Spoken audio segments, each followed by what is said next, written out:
പ്രഭാതവന്ദനം. ഇന്നത്തെ സുവിശേഷത്തിലൂടെ ഈശോ ഒരു കാര്യം പറയുകയാണ്.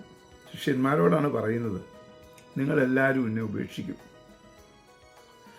അത് അന്നത്തെ 12 ശിഷ്യന്മാരോട് മാത്രമല്ല, ഇന്ന് ഈശോയിൽ വിശ്വസിക്കുന്ന സാധാരണ വിശ്വാസികളോടും പറയുന്നത് തന്നെയാണ്. കാരണം ജീവിതത്തിൻ്റെ പ്രതിസന്ധികൾ വരുമ്പോൾ അവർക്ക് കിട്ടിയ അനുഗ്രഹങ്ങളെല്ലാം അവർ മറന്നുപോകും. അവർ ഈശോയെ ഉപേക്ഷിക്കും. ഒരുപക്ഷെ ഇവർ വിളിച്ചു പറഞ്ഞിട്ടുണ്ട്, ഇങ്ങനെയൊരു ബുദ്ധിമുട്ട് വരുന്നതിന് മുമ്പ് യേശു എൻ്റെ രക്ഷകനാണ്, എനിക്കൊന്നിനും കുറവില്ല എന്നൊക്കെ ഇവർ പറഞ്ഞിട്ടുണ്ടാകും. എന്നാൽ ബുദ്ധിമുട്ട് വരുമ്പോൾ അവരെല്ലാം മറക്കും. അങ്ങനെയുള്ളവർക്ക് ഈശോ ഒരു മറുപടിയും കൂടി ഇന്നത്തെ സുവിശേഷത്തിൽ പറയുന്നുണ്ട്.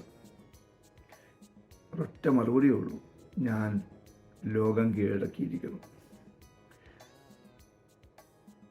സ്നേഹമുള്ള സഹോദരങ്ങളെ, ഈ ലോകത്തിൽ ജീവിച്ചുകൊണ്ട് ഈ ലോകത്തെ കീഴടക്കി ജീവിക്കുവാൻ നമുക്ക് സാധിക്കണമെങ്കിൽ അവിടുത്തെ കൃപ തന്നെ വേണം.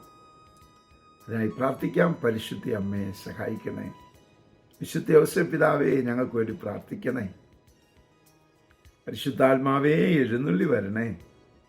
പരിശുദ്ധ പരമ ദിവ്യകാരുണ്യത്തിന് എന്നേരവും ആരാധനയും സ്തുതിയും പുകഴ്ചയും ഉണ്ടായിരിക്കട്ടെ.